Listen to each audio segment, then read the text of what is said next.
Christianity has historically, more than any other religion in the world, forced people to become Christian. But they still abstain from things like... Obviously, I would disagree with that. Well, no, it's just history. It's just history rather than... yeah, I would still disagree. If you look at South America and what's now Portugal, Brazil and so on. But coming back to many of these slaves who were forced to go, still didn't touch pork. And there were characteristically Islamic kind of behaviours that they still retained, even when they were forced by the Christians to become a Christian. So you still find that interesting echo. But this is, well, I invite you to look into it, by the way. Yeah, I will, because... Mehdi Hassan was very careful in his language, and I want to look at what exactly he said. He said up to a certain million. He didn't say that there were actually that million. So the figure is a matter of scholarly discussion. How many millions of these Muslims who were taken as slaves by the Christians and built America? It's in the millions, but how many is disputed. But the fact that they were taken is not disputed. There's lots of historical evidence. Yeah, I mean, obviously we know about slavery, but like I say, because it was sub-Saharan, we're not talking about the North Africa, which was a Muslim country like Algeria. You sound very knowledgeable about the slave trade then in the well, I wouldn't say knowledgeable, but right. just sort of general history. Yeah. That we know that it was sub-Saharan Africa, and that the colonial powers of the West. Well, maybe it was North Africa as well. Was there many slaves taken from North Africa? Well, that's my question to you. Maybe you need to look into it. Yeah. So. I mean, you had colonialism at a later date. No, this is much earlier. So the actual transatlantic slave trade, that was all down the. So where do these millions of Muslims come from then? That's the question. Well, that's what I say. I'd like to go and see the sort of source and look into it. Look into it, because as I say, I was aware of this before, that historians are talking about this, but it seems a very kind of left-wing decolonialist studies kind of activity. It's not like the mainstream media will pick up on this because it's not very interesting to them. But nevertheless, it's a fact. So people like Matt Walsh, who, as I say, is a Roman Catholic, and is coming out in a very kind of bigoted, hateful language, basically using this anti-Muslim rhetoric, which is not based on history, to demonise Muslims. So this is very sad. This is what I'm referring to. Well, I mean, my family, we descend from Ireland, so we will always claim as the navvies we built this country. Yeah, which is true. And all the traditional English ones say, no, you didn't, no, you didn't. Well, exactly. It's the same thing. It's the same thing. We all the Irish navvies built this country. It's just that sort of geography. I'll go and have a look into it, and you'll probably find the answers you're looking for. There's actually interesting anyway. There's actually but going back to the the fact that he's a Catholic and he's saying that all these people, everyone contributes. America is built on immigration. It's built on people who came in from outside. Well, actually, that's not the whole story. It's actually built on genocide and ethnic displacement. It's like the Israelis now, Jews who come from Brooklyn, New York, or Poland, or whatever.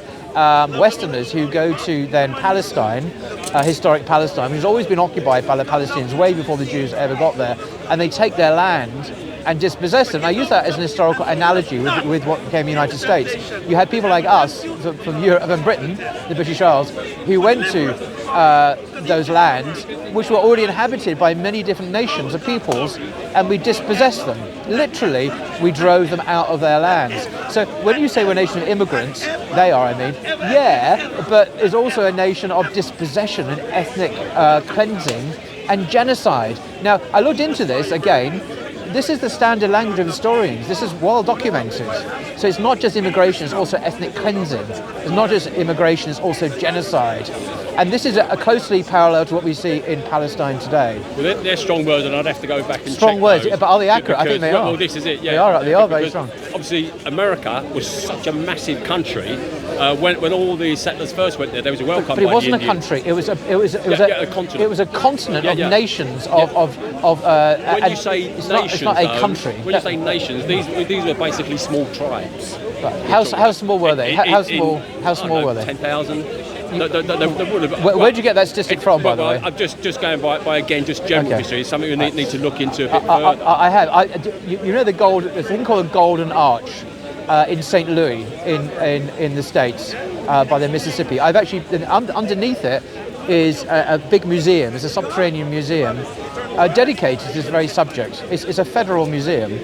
You go in and you can look around. It's like any other museum in the world. It's actually under the arch, and you'll see all the evidence there. This is not something I've made up. The Americans themselves have exhibitions about it, stories about so-called Native Americans who were dispossessed, how they were ethnically cleansed. There's masses of evidence for it. So that's a federal museum that exhibits the evidence. So I've seen it. Yeah. I mean, we could go there now. We had a time machine. We could pop over there and look at it. But that's one place I've seen it. Yeah, I mean. So some Americans do. Some Americans do ignore this, but a lot of Americans are in denial about this. Just as a lot of Israelis are in denial about what they're doing in Palestine. There was wars. Obviously, there was wars of colonisation because they were taking over. There were that too. Yeah, they fought. They fought the people who lived there. They took over their land. They put them in camps, and then they quarantined them in reserves. And then they said, well, you can live there. And they kept on pushing them further west. But they believed, like the Israelis do, that this was manifest destiny. That was the expression that was used, manifest destiny. That they had a divine right to occupy this land, which was actually owned by other people, just as the Israelis are doing. Look, manifest destiny is one of the expressions they believe. So they had a divine right to occupy this land, just as the Israelis believe they have a divine right to occupy the Arabs' land. These are Christians and Muslims mainly who occupy that land. Now, Jews have been there, but in much smaller numbers, obviously, but they never sought to take over and dominate everyone else and ethnically cleanse them. This is the terrible reality that's happening today. Yeah, like I said, I've never heard it in relation to America. Really? This is well known. This is well known. They believe they had a divine right. A lot of people thought it was, God's land waiting to be. Let's just Google it. Okay. Because obviously the instruction to Noah and his children was to go forth and multiply, and to Adam to till the land. So all God's land should be used for God's purposes. Right. This is the expression. I've just Googled this. Manifest destiny. In the 19th century, there's the doctrine or belief that through the expansion of the United States throughout American continents was both justified and inevitable. So this is the expression, the manifest destiny. This is the idea that was Who held this doctrine, though? Well, many Americans did, but they came from around the world. They took lands of the people who lived there. They believed they had a divine destiny so this to is take much, this. because it's 19th century. This is much later than when they actually went there in the 1500s, 1600s. Oh no, but it's a continual process. So this is after. Probably after the war. Much later. But even in the 19th century, this doctrine was still very popular. The idea of a divine right to occupy this land, and we see this settler colonialist mentality, both in the US and in Israel now. It's the same kind of ideology. But for some reason, it's a very Western ideology, but for some reason it sits with democracy and liberal values and human rights at the same time. It's a peculiar mixture of... I guarantee if you go to America now, you'll find some Trump supporters who think America's got a divine right to rule the world. Well, yes. Well, I think Trump thinks that. Trump believes that, So, that's what I say. I don't know who this... I don't know who these people Trump is something else. No, I agree. Where it came from. No, as I said, this is not... I mean, people like Tony Blair who believe that we had this kind of muscular liberalism where we had a right to overthrow and occupy countries and go to war again without any legal justification. Obviously, thinking of Iraq, Afghanistan. So I think it's a continuation of it, but it's particularly hard line now in the US. I disagree with some of that history there. I mean, well, Iraq, for example, there was no legal basis for going there at all. Saddam Hussein invaded Kuwait in one war. He was known as a warmonger. He was feared by other Arab countries because he wanted to be that old-fashioned caliphate where he. So, what was the reason Tony Blair said we should attack Iraq? They said they believed they had weapons of mass destruction. And did they have weapons of mass destruction? Well, they didn't find any in the end. They didn't. No, but they said they had evidence, didn't they? But they didn't. It was a lie. It was made up. I remember the US went in the Security Council of the UN. What was his name? Colin Powell, the Secretary of State, holding up evidence of this. It was all bullshit. It was complete fabrication. So they went in there. How many millions of innocent Muslims died at the hands of Christian armies who occupied that country? And then we have Afghanistan, and then we have Libya, and then we have the French in Algeria, and then we get a whole list of Muslim countries who've been occupied. ISIS will challenge you on numbers of Muslims suffering. And who supported and created ISIS, I wonder? But in the have you heard about that? Have you? In the evidence of what Bush and the Americans were looking for, it was intelligence. And you might remember just before it all started, there was no intelligence. There was no intelligence. When Saddam Hussein hung a Times journalist, I can't remember his name, but he was an Asian chap. and he hung him, and he forced him to say that he was working for the British or Americans to stop Saddam getting his nuclear triggers that he needed. So that Saddam definitely wanted weapons of mass destruction, weapons of nuclear power, because he wanted to be the caliph of the whole of the Middle East. How do you know? How do you know? No. The allegation was that Saddam Hussein was developing weapons of mass destruction, but he wasn't. He had stopped doing that in the early 2000s, as we now know. But also Saddam Hussein was in league with Al Qaeda, when they attacked 9/11. There's another thing. Saddam Hussein was behind the attacks at 9/11. Complete fiction. When Hans Blick, weren't it? You're aware of that, aren't you? Do you remember this? Do you remember that it was said about Saddam Hussein that he was in cahoots with Al Qaeda? Do you remember that allegation? There's been all sorts of allegations. But that specific one. Do you remember? It was very confidently stated. Saddam Hussein's in league with Al Qaeda, with Osama bin Laden. I remember this. It was all complete fiction. Saddam Hussein was behind 9/11. Do you think Saddam Hussein was behind 9/11?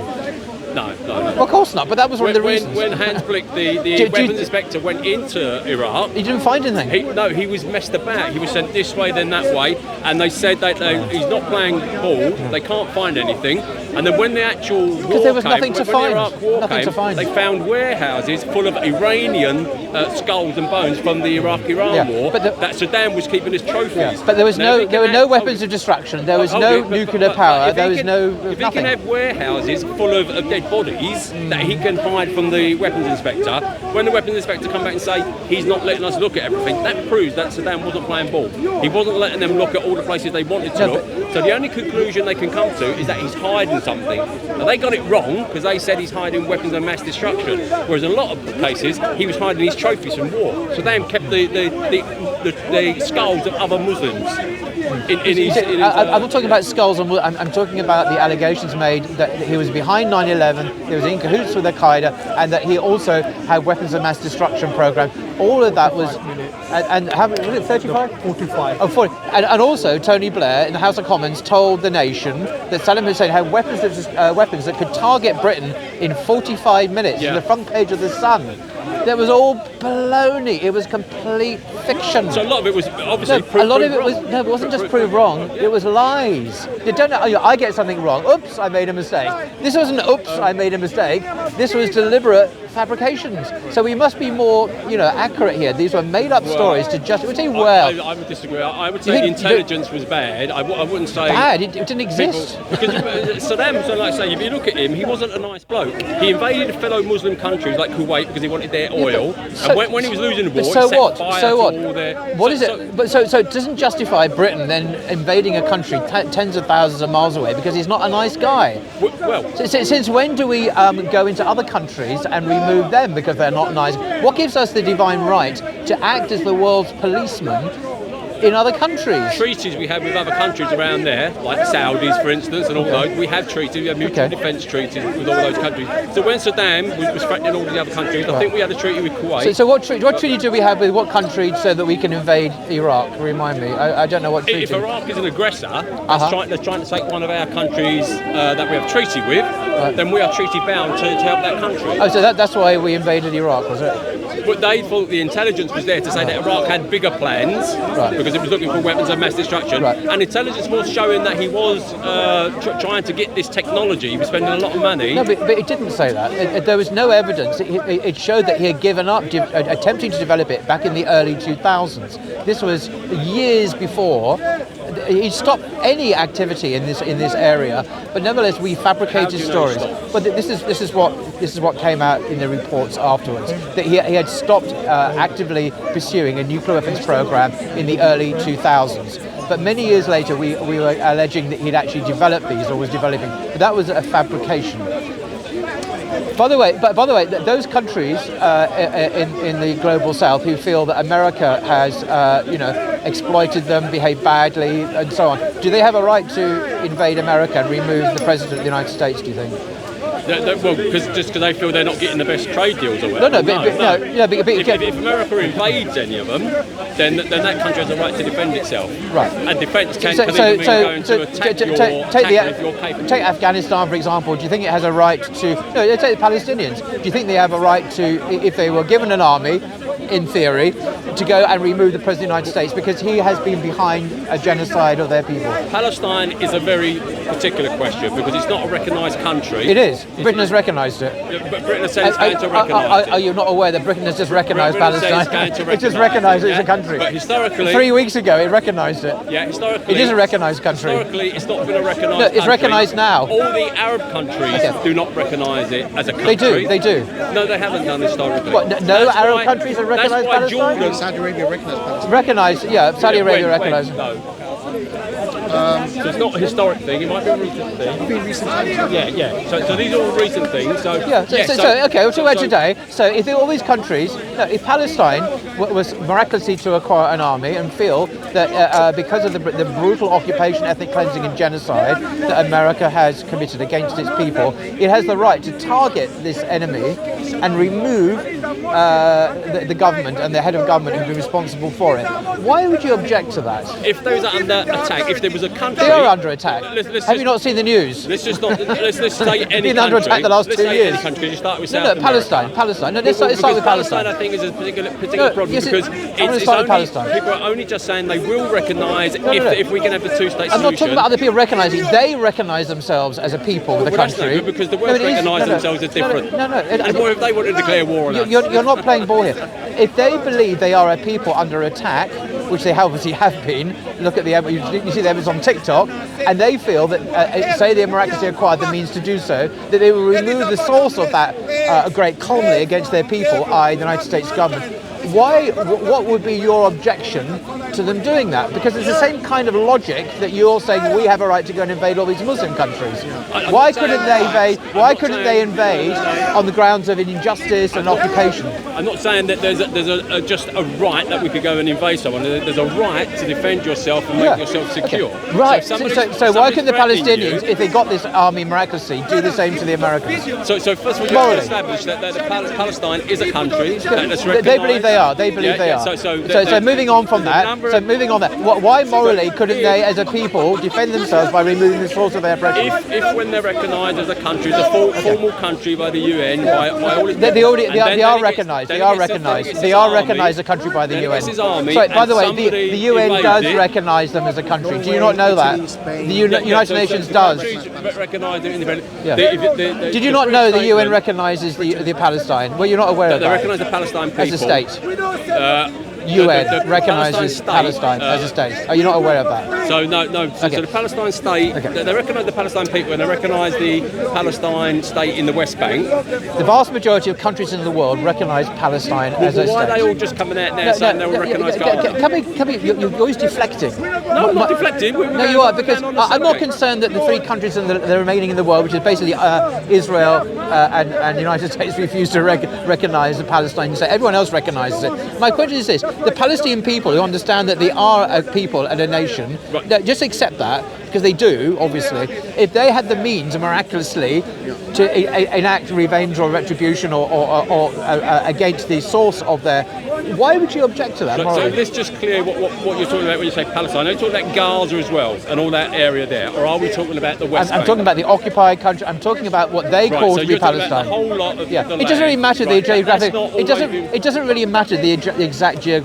extent. Well, it does, because if no, let me explain why. Let me explain why it doesn't matter. If Nevada decides it doesn't want to be Let me part explain of why it America, doesn't matter, that's because civil I'm war. talking about the principle of the matter. Okay, however the extent of their land, the principle of the matter is the people there who identify as a Palestinian nation, and they do. We have an ambassador in Britain recognised by the Court of St James to the United Kingdom. If they miraculously had the means to go against those who have been ethnically cleansing and targeting their people militarily, i.e. Washington, what possible objection would you have? I wouldn't have an objection to a country. You wouldn't have an objection. To a Right, country thank you. defending There you are itself. then. A recognised It is country, defending itself. A recognised country with recognised Yes, army, with yeah, recognised rules yeah, of war, yeah. defending itself, and then if necessary by that defence... So you you wouldn't have a problem then? You wouldn't have a problem then? If it's a recognised country, every country... It is recognised by... every Do you know how many countries recognise Palestine? The vast majority of nations in the world recognise Palestine. And a lot of those would be conditional because moving on from that point, There's rules in UN for recognising a country. What he's doing here, he's he's bogging us down in technicalities about rules at the UN. I'm trying to establish. You was the one who brought up the UN and recognised it. But they do recognise Palestine. Right, so they do recognise Palestine. You have to have rules. To be a country, to be a sovereign country, you have to have certain rules that the UN puts forward. And but accept all it. Can we go back to the principle? Assuming that is the case, for the purpose of the argument, will you play along the purpose of the argument? So if you're giving me a thought experiment, yes, I am. Obviously, okay. I'm not suggesting we should do anything. This is a thought experiment. It's Speaker's Corner.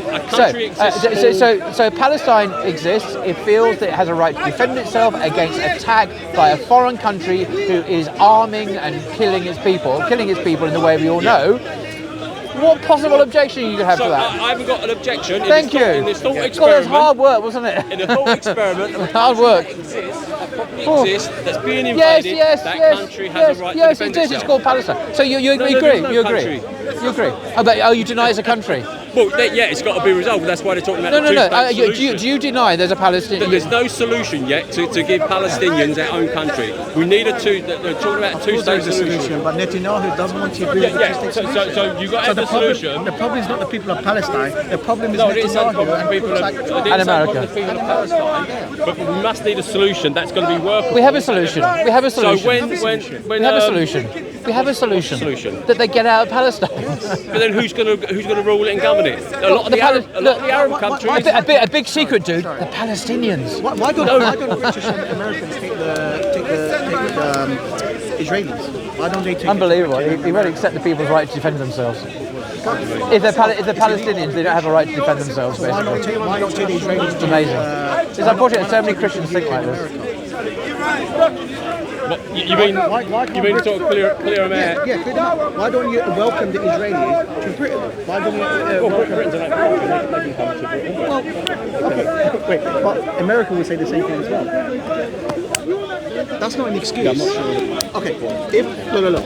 I agree with Brother Paul here. It's an illegal occupation that they need to be cleared out. Okay. So why don't you take America? Thank you. Just are they all off? Yeah. All off? Right.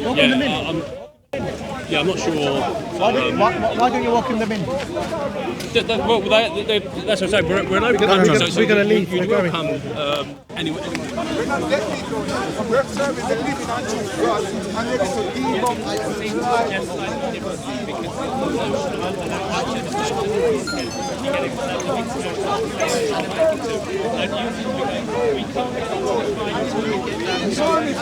No, he's aligned.